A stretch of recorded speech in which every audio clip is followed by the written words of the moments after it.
నేను ధనంజయ రెడ్డి గారిని అడిగాను. ధనంజయ రెడ్డి గారు దానికి ఐఏఎస్ ధనంజయ రెడ్డి గారు నాకు సంబంధం లేని వాటిలో నా పేరెందుకు తీసుకొస్తున్నారు, ప్రభుత్వంలో నాకు ఏం భాగస్వామ్యం ఉంది, మీరెందుకు నా పేరు తీసుకొస్తున్నారు అని అంటే, నీకు సంబంధం లేనటువంటి విషయం ఈ యొక్క శ్రీధర్ అండ్ సంతానం అనేటటువంటి ఫామ్ని ఇండస్ట్రీ సెక్రటరీగా కరికాల వల్లవన్ ఆయన అధికారాలను ఉపయోగించుకొని ఆయనే అపాయింట్ చేశాడు. అంతేగాని ఎవ్వరికీ సంబంధం లేదు, ధనంజయ రెడ్డి గారికి సంబంధం లేదు. కరికాల వల్లవన్ ఆయనకి మిత్రుడు కాబట్టి ఆయన తెలిసిన ఆయన తమిళియన్, మిగతా వాళ్ళందరూ కూడా తమిళియన్స్. ఆ యొక్క నేపథ్యంలో ఆ యొక్క సత్సంబంధాలను బట్టి ఆయన అపాయింట్ చేశాడు అన్నటువంటి విషయం నాకు తెలిసింది. దాన్నే నేను సిఐడి వాళ్ళకి చెప్పడం జరిగింది. ఇక మిగతా కొన్ని విషయాలు అడిగారు. విక్రాంత్ రెడ్డి, మీరు ఉత్తరాంధ్రలో ఇన్ఛార్జిగా ఉన్నారు కదా, ఉత్తరాంధ్రలో లాటరైట్ మైన్స్లో కొన్ని వేల కోట్ల రూపాయలు విక్రాంత్ రెడ్డి ఆర్జించారు అన్నటువంటి విషయాన్ని నన్ను అడిగారు. విక్రాంత్ రెడ్డి వేల కోట్ల రూపాయలు ఆర్జించారో లేదో నాకు తెలియదు.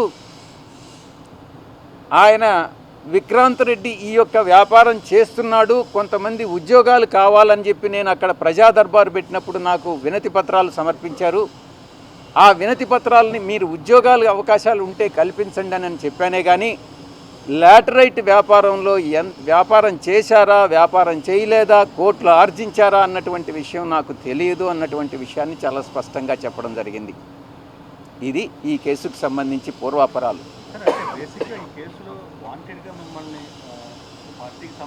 సుస్పష్టంగా వీళ్ళ ఒక పద్ధతి ఏర్పరచుకున్నారు. సిబిఐ వాళ్ళ 11 కేసుల్లో, ఈడీ వాళ్ళ 10 కేసుల్లో జేడి లక్ష్మీనారాయణ ఏదైతే పెట్టాడో వాటిల్లో నేను అన్నీ A2 ఉండాను కాబట్టి ఇక్కడ కూడా కాకినాడ సీపోర్ట్లో కూడా A2 పెట్టారు. అంతేగాని A2 అన్నది స్టాండర్డైజ్ చేశారు. ఎక్కడ ఏ కేసు పెట్టినా విజయసాయిరెడ్డి A2.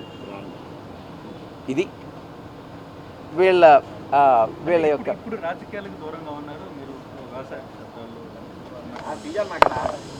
టైంలో ఇప్పుడు మళ్ళీ తిరిగి తోలడం కొంత. ఈ కేసు రిజిస్టర్ చేసినప్పుడు నేను ఇంకా రిజైన్ చేయలే. నేను ఆ రోజు కూడా చెప్పాను, పార్లమెంట్ బయట ప్రెస్ని అడ్రస్ చేశాను, ఈ విషయాలే చెప్పాను నేను. అప్పట్లో నాకు పూర్తి వివరాలు తెలియదు. ఆ తర్వాత తెలుసుకున్న తర్వాత ఈరోజు నాకు పూర్తి అవగాహన వచ్చింది, ఎవరు చేశారు, ఎలా చేశారు. ఇంకొక ప్రశ్న కూడా అడిగారు, జగన్మోహన్ రెడ్డి గారిని ఈ కేసు నుంచి పక్కకు తప్పించేదానికి, దీంట్లో ఈ యొక్క కంపెనీ బెనిఫిషియరీ జగన్మోహన్ రెడ్డి గారు, ఆయన్ని పక్కకు తప్పించేదానికి మీరు విక్రాంత్ రెడ్డి ప్రయత్నం చేస్తున్నారు అన్నటువంటి విషయం. నేను అటువంటి ప్రయత్నం చేయలేదు. నాకు ఈ విషయాలు తెలియదు. ఈ ట్రాన్సాక్షన్ జరిగింది కూడా నాకు తెలియదు.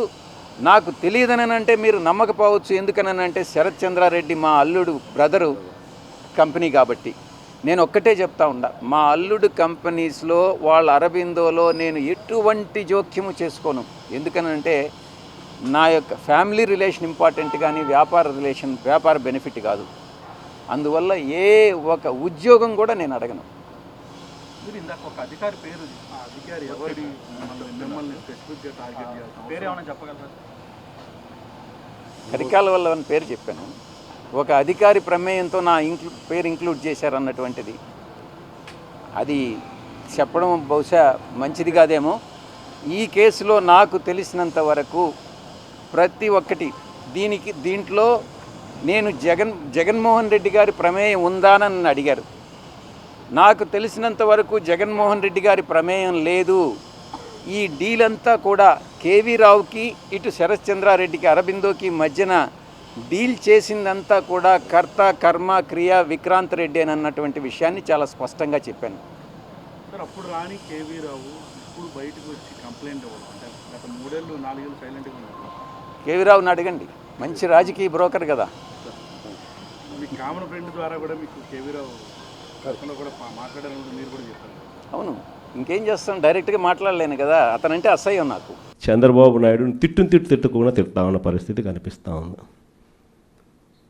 వ్యవస్థలు పూర్తిగా అధ్వానమైన పరిస్థితులకి నీరుగారి. ఎక్కడా కూడా పెన్షన్ల విషయానికి చూస్తే ఈయన ముఖ్యమంత్రి కాక మునుపు 66,60,000 పెన్షన్లు. ఈ రోజుటికి 12 నెలల్లో జరిగిన పెరుగుదల ఏమిటి అని అంటే 4 లక్షల పెన్షన్లు తీసేయడం. పెరగాల్సింది పోయి ఒక కొత్త పెన్షన్ ఇవ్వకుండా 4 లక్షల పెన్షన్లు ఊడగొట్టడం. ఇది చంద్రబాబు నాయుడు చేసిన ఘనత. మరోవైపు కరప్షన్ చూస్తామా అంటే విచ్చలవిడి కరప్షన్. ఏ గ్రామంలో చూసినా కూడా పక్కనే బెల్ట్ షాప్ కనిపిస్తుంది. గుడి పక్కన, బడి పక్కన, ఇంటి పక్కన బెల్ట్ షాపే కనిపిస్తుంది. ఏ బెల్ట్ షాప్లో చూసినా కూడా షాపుల కన్నా 20 రూపాయలు 15 రూపాయలు బాటిల్కి ఎక్కువ రేటుకి అమ్ముతూ ఉన్న పరిస్థితి మన కళ్ళ ముందునే కనిపిస్తుంది. ఇసుక కళ్ళ ఎదుటే కనిపిస్తూ ఉంది. మన హయాంలో కన్నా 2 రేట్లకి పెట్టి అమ్ముతూ ఉన్నారు. మన హయాంలో ఉన్న గవర్నమెంట్ కన్నా ఆదాయం వస్తాను నేను. ఇప్పుడు గవర్నమెంట్కి రూపాయి ఆదాయం లేదు. రేటు చూస్తే మనకన్నా 1.5 రెట్లు 2 రెట్లు ఈ రేట్లు ఎక్కువతో అమ్ముతూ ఉన్నారు.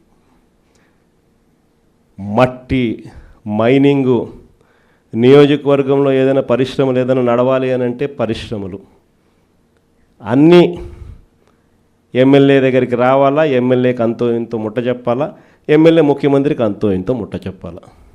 నాకింత నీకింత అని రాష్ట్రాన్ని దోచుకొని తింటా ఉన్నారు మొత్తం రాష్ట్రం అంతా కూడా. ఇవన్నీ కూడా కళ్ళ ఎదుట కనిపిస్తూ ఉన్న పరిస్థితులు. దీని నుంచి డైవర్ట్ చేసేదానికి ఏం చేస్తూ ఉన్నాడు? రోజుకొక డైవర్షన్ టాపిక్. ఏదైనా ఊరు పేరు లేని కంపెనీకి విశాఖపట్నంలో 3,000 కోట్ల రూపాయలు విలువ చేసే భూములు ఇస్తాడు. ఏదో ఉర్సా అంట కంపెనీ పేరు. ఇంద్రనైనా ఈ ఉర్సా అని చెప్పి చూస్తే ఊరు లేదు, పేరు లేదు.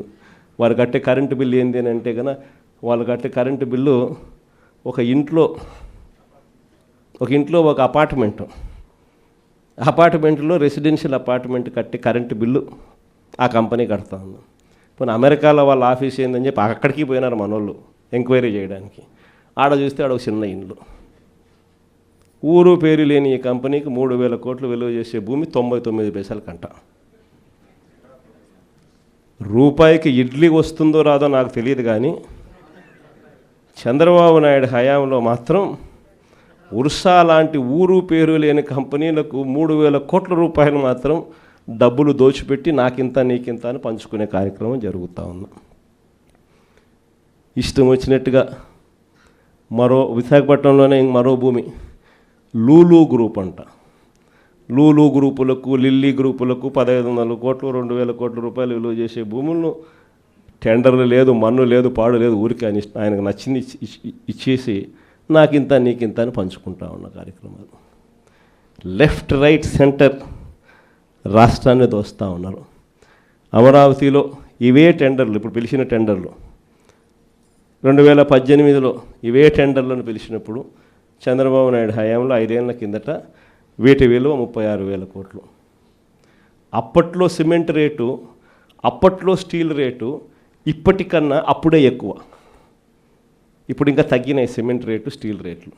అయినా కూడా ఆ 36,000 కోట్ల విలువ ఈరోజు 78,000 కోట్లకు పెంచేసి టెండర్లు వాళ్ళకు సంబంధించిన వాళ్ళకి మాత్రమే రింగ్ ఫామ్ చేసి వాళ్ళ కాంట్రాక్టర్లకు మాత్రమే ఇచ్చుకుంటున్నారు.